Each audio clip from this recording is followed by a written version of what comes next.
In this video, we will talk about the Infinity car and light truck system and its capabilities.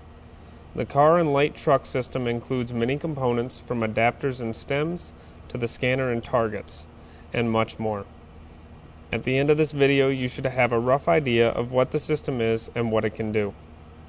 The system is intuitive and easy to use. You can quickly walk through the setup process by completing the tabs from left to right.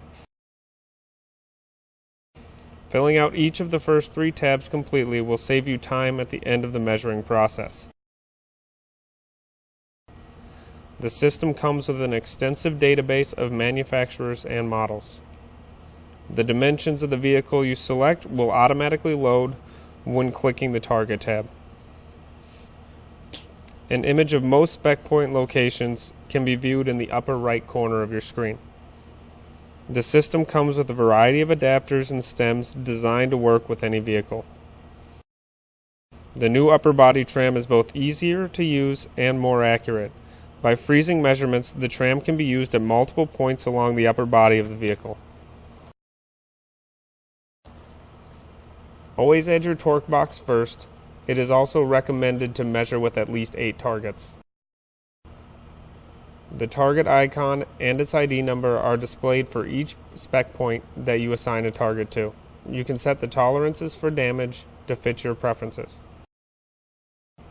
Targets are always active and show changes in measurements while doing a pull. To get a better idea of the damage to the vehicle, you can switch between viewing options. 3D view is an excellent way to show a more user-friendly representation of the damage. Virtual tapes can be added between any 2 points on a vehicle by dragging and clicking. As long as you have parallel points, a custom torque box can be created. The prompts will guide you through custom torque box setup. Manufacturer spec data can be seen by clicking the Dimensions tab. If you have finished, you can now press the Exit tab. To complete the job, press the Yes button. Pressing the No button will leave it open for you to return to.